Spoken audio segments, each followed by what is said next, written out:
The Devil's Locket. My name is Walter Grayson, and at 72, I thought I'd left the shadows of my past behind. 30 years as a private investigator in Boston taught me that secrets don't stay buried, they fester, like wounds left untended. I'd retired to a small coastal town in Maine, where the Atlantic's ceaseless roar and the occasional puff of a good Cuban cigar were my only companions. The days of chasing leads through smoky alleys, dodging fists and lies, were over, or so I believed. Trouble has a way of finding men like me, and it arrived in a cream-colored envelope, postmarked from Bar Harbor. The letter was from Charles Wentworth, a retired judge who bailed me out of more jams than I cared to count. His handwriting was meticulous, each letter carved with precision. Walter, I need your help. Come to Blackthorn Manor, September 2025. Bring your wits. It's about the locket. No details, just an address in the foggy hills of coastal Maine and a date. The locket. That word dragged me back to 1943, to nights of cold sweat and half-remembered screams. Charles and I served together in a naval intelligence unit during World War II, a ragtag group of 5 misfits thrown together to crack codes and hunt spies in the North Atlantic. There was Charles, the brilliant strategist with a judge's calm, always one step ahead, me, the street-smart sleuth who could smell a lie a mile away, Edward Eddie Malone, a cocky pilot with a gambler's grin, Margaret Maggie Hale, a cryptographer whose mind sliced through ciphers like a hot knife, and Leonard Price, a linguist who could charm or curse in 6 languages, his silver tongue sharp as his temper. We were young, reckless, bound by a brotherhood forged in war's chaos. During a mission off Iceland, we found something that changed us, a gold locket with a ruby clasp, engraved with occult symbols, glinting in the dim light of our submarine's hold. It was rumored to belong to a Nazi spy ring, tied to stolen art smuggled to fund their war machine. We found it on a sunken U-boat, among bloated bodies and waterlogged papers, its ruby like a drop of blood. Eddie called it the Devil's Locket, half joking, his laugh echoing in the cramped quarters. But none of us laughed when we learned its history, whispers of betrayal, of lives lost for it. We swore an oath to keep it secret, locking it in a Boston safe deposit box, never to be touched. Oaths, like men, break under pressure, and that promise haunted us all. I arrived at Blackthorn Manor on a windswept evening, the fog wrapping around me like a cold, damp hand, clinging to my bones. The manor was a Gothic beast, turrets and gargoyles perched on a jagged cliff above the churning sea. Its windows glowed faintly through the mist, like eyes watching from the shadows. Charles met me at the door, his face lined with age, his once tall frame stooped, but his eyes piercing, like a hawk's. "Walter, you look like you've seen a ghost," he said, his voice warm but edged with worry, perhaps fear. He clapped me on the shoulder, leading me inside. The air was thick with the scent of old wood, salt, and a faint metallic tang, like rust or blood. The floorboards creaked like whispers in the cavernous hall, and the weight of the past settled over me. The others were gathered in the grand hall under a chandelier that swayed in the draught. Eddie Malone, now a retired airline captain, his hair snow-white, his grin cocksure but dulled by age, wore a faded leather jacket, a nod to his pilot days. His eyes flicked nervously around the room. Margaret Maggie Hale, professor emerita from Harvard, her sharp eyes framed by silver hair, her hands trembling slightly as she sipped tea from a porcelain cup, fingers brushing a worn notebook. Leonard Price, a reclusive scholar who made a fortune translating rare manuscripts, his face gaunt, fidgeted with a silver cigarette case that gleamed in the firelight. Charles's second wife, Clara, a poised woman in her late 50s with a dancer's grace, hovered near the fireplace, her silk dress catching the light, her perfume sharp as her gaze. She offered me a glass of bourbon, her smile tight, her eyes cold. "To old friends," she said, her voice smooth as velvet but with an edge that made my skin prickle. Dinner was served in a candlelit dining room, the walls lined with maritime paintings, ships battling storms, lighthouses standing sentinel, and faded naval charts from the war, their edges curling like secrets trying to escape. Charles raised his glass, the bourbon catching the light like liquid amber. "To old oaths and older debts," he toasted, his tone heavy with meaning, his eyes scanning each of us. He hinted at an announcement planned for the next morning, something about the locket and settling accounts before his health failed. Clara excused herself early, claiming a headache, her silk dress rustling as she glided out, her absence leaving a chill. The rest of us swapped stories of the war, midnight decrypts under flickering lanterns, the time Eddie nearly crashed his plane to save us from an ambush in the North Atlantic. But the air grew thick with unease, the laughter forced. Eddie kept glancing at Leonard, who clutched his cigarette case like a talisman, his knuckles white. Maggie's eyes darted to the windows, as if expecting someone or something to emerge from the fog. I felt it too, a sense that the past was clawing its way into the present, and the locket was at its heart. We lingered over coffee, the candles burning low, casting long shadows across the table. Charles spoke of the war with a wistful edge, his stories tinged with regret. He mentioned the locket only once, his voice dropping low. "It's time to lay old ghosts to rest," he said, his gaze lingering on each of us. I noticed Maggie's hand tighten around her cup, Eddie's forced chuckle, Leonard's sudden stillness. Clara's absence felt heavier now, her headache an excuse that didn't sit right. I retired to my room, a drafty chamber with a view of the sea, but sleep wouldn't come. The manor groaned under the storm's assault, the wind rattling the windows like restless spirits. I lit a cigar, the smoke curling in the dim light, and tried to shake the unease. The locket, why now, after all these years at midnight?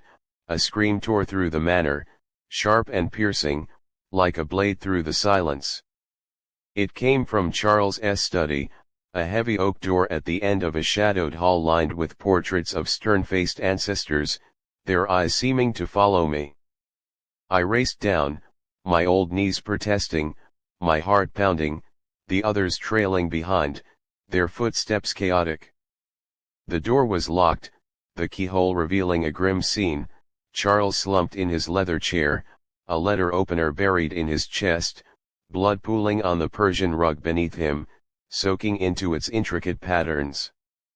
The windows were latched, the room sealed tight, the air thick with the coppery scent of blood.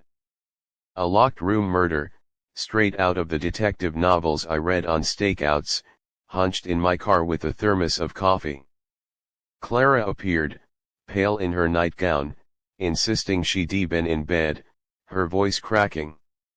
Eddie kicked the door down, the wood splintering under his still strong frame. Maggie knelt beside Charles, her fingers searching for a pulse. None. Leonard stood frozen in the doorway, muttering about curses and fate, his cigarette case clutched like a lifeline. Sheriff Harper, a young woman with a no-nonsense demeanor and a flashlight that cut through the gloom, arrived within the hour, her deputy trailing behind. The storm had flooded the roads, cut the phones, and dimmed the power, trapping us all. "Mr. Grayson, you're the expert," Harper said, her eyes wide but steady. "What do you make of this?"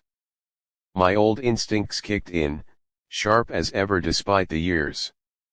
The study was a puzzle of clues or distractions. The letter opener, engraved with Charles's initials, was from his desk, its blade sharp enough to kill instantly. A half-empty glass of bourbon sat beside a ledger, its pages detailing art auctions, millions of dollars, some marked with the initials LP. The safe was open, its contents scattered, but the locket was gone, the combination untouched, meaning someone knew the code. I checked the windows bolted from the inside, no signs of tampering. A classic locked room mystery, and I was determined to solve it. I began with Clara, her face pale but composed in the flickering candle light. She admitted to arguing with Charles about his will. He planned to donate his fortune to a veterans' charity, leaving her with little. He was obsessed with that locket, she said, her eyes welling but her hands steady, too steady for grief. He said it held secrets that could ruin us all. Eddie claimed he'd been in the billiard room, practicing shots alone, but I checked the cue stick later, dust-free, unused. Maggie said she was in the library, researching occult symbols from the war, her notebook filled with sketches of the locket's engravings. I was trying to understand its meaning, she said, her voice trembling, her eyes avoiding mine. Leonard swore he was smoking on the terrace, but his cigarette case was bone dry despite the rain, and his shoes were clean. Each alibi was flimsy, each face hiding something. The storm raged outside, waves crashing against the cliffs, the manor groaning under the wind's assault. I found a smudged footprint near the study's fireplace, too small for Eddie's boots, too large for Clara's slippers. A drop of wax on the rug suggested a candle, but none was found in the room. Then, a discovery, behind a painting of a stormy sea, I found a hidden panel leading to a narrow passage, damp and smelling of mildew, connecting the study to the upper floors. Someone could have entered unseen. Maggie, meanwhile, found a coded note tucked in Charles's ledger, written in a cipher we'd used during the war. It referenced the locket and a traitor in our unit. In 1943, one of us had leaked intel to a double agent, costing lives. Good men, friends, whose faces still haunted my dreams. We'd never identified the culprit, but Charles had been digging, and the note suggested he'd found answers. Suspicions deepened. Eddie's gambling debts had resurfaced. He'd begged Charles for a loan last month, only to be refused. He said I'd dug my own grave, Eddie muttered, his grin gone, his hands clenched. Maggie admitted she'd been blackmailed years ago over a wartime affair with a British officer Charles knew and had kept her secret, but at what cost? Leonard's translations included Nazi documents. Had he been compromised during the war? I only worked for scholars, he snapped, but his eyes darted to the cigarette case. Clara's alibi cracked. She'd been seen near the study at 11 p.m. supposedly fetching a book. I couldn't sleep, she said, but her voice was too calm. Then, a near miss, as I crossed the dining room, a chandelier crashed inches from my head, its bolts loosened. The killer was still active, watching from the shadows. I dug into the locket's history, piecing together fragments from Charles's ledger and Maggie's notes. It was tied to a Nazi occultist, rumored to hold a microfilm listing collaborators who smuggled art for the Third Reich. Charles had been tracing its trail, suspecting one of us had sold it post-war. The ledger showed payments to an art dealer, LP Leonard Price. Leonard swore he'd only translated manuscripts for Charles, not stolen anything. I'm no thief, he said, his voice shaking, but his grip on the cigarette case tightened. Eddie's pilot logs, found in his room, showed unexplained trips to Europe in the 50s, coinciding with art auctions. Just business, he said, but his eyes wouldn't meet mine. Maggie's research notes mentioned the locket's cursed death to its keeper, a myth she dismissed but studied obsessively, her sketches almost frantic. Another clue surfaced, a trace of cyanide in the bourbon, confirmed by Sheriff Harper's field kit. But Maggie, with her chemistry background, suggested the cyanide was a decoy, applied after death to confuse the investigation. The letter opener was the fatal blow, or was it Clara had access to rat poison in the cellar, but so did the groundskeeper, a grizzled man named Amos, who vanished after dinner. Then, a letter in Charles's safe, addressed to me, Walter, the locket reveals the traitor. Trust no one. The paper was torn, the traitor's name missing, as if ripped away in haste. The storm peaked, the power flickering, candles casting long shadows across the parlor. I gathered everyone there, the fire crackling, the air thick with tension. The killer is among us, I said, watching their faces, Eddie's forced calm, Maggie's trembling hands, Leonard's clenched jaw, Clara's icy stare. I laid out the clues, the footprint, the wax, the hidden passage, the coded note. Eddie snapped first, admitting he pawned war relics to cover debts, but swore he hadn't touched the locket. I'm no murderer, he growled, his fists balled. Leonard confessed to forging documents to hide his wartime dealings, but not murder. I made mistakes, not corpses, he said, his voice low. Maggie revealed she cracked the locket's code in 1945, learning the names of collaborators, but kept silent to protect us. We all had secrets, she whispered, her eyes haunted. Clara broke down, admitting she spied on Charles's meetings with an art dealer, fearing he was cutting her out of the will. Then, the breakthrough, Leonard's cigarette case. I'd seen it glint in the firelight, its engravings familiar. It wasn't a cigarette case, it was the locket, reshaped to hide its origins.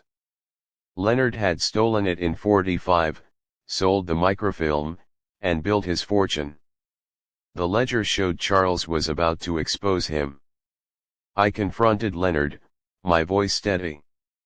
You killed him to keep your secret, I said. He pulled a knife, lunging at me, his eyes wild. Eddie tackled him, pinning him to the floor, and Harper cuffed him, her flashlight steady. Case closed, or so I thought. A twist, the footprint wasn't Leonard's. It matched Clara's slippers, hidden under her bed. She'd been in the passage, watching Charles die. Was she an accomplice? No, she was protecting her son, a secret child from Charles's first marriage, raised in hiding. The son, an art dealer named Louis Prescott, was LP. Working with Leonard to sell the locket's secrets. Clara had known but stayed silent, hoping to secure his inheritance. He's all I have, she sobbed, her composure shattered.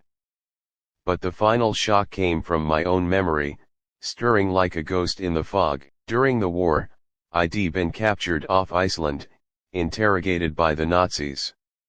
Under torture, I'd given up a minor code, not enough to doom our unit, but enough to haunt me. Charles knew, had forgiven me, but planned to reveal it to heal old wounds. Had I slipped cyanide into his drink during a private toast, then staged the letter opener to frame Leonard? The thought gripped me, cold as the sea outside. No, that couldn't be right. The true killer was Maggie. Her cryptographer's mind had cracked the locket's code in '45, revealing my betrayal. She killed Charles to silence him, planting cyanide in the bourbon and using the letter opener to frame Leonard. But the ultimate twist, I'd written the letter in the safe, a false confession to trap her. I'd suspected her from the start, using my narration to lure her into a mistake. In the parlor, under pressure, her trembling hands betrayed her. She confessed, sobbing, as Harper led her away, the locket's ruby glinting in her clenched fist. This is my report to Sheriff Harper, written as I sit in Blackthorn Manor, the fog lifting outside. The locket rests on the desk, its ruby catching the candle light, a silent witness to our sins. You, the listener, must decide, am I the hero who solved the case, or the devil who hid the truth? The sea roars below, and I wonder if it will ever let me rest.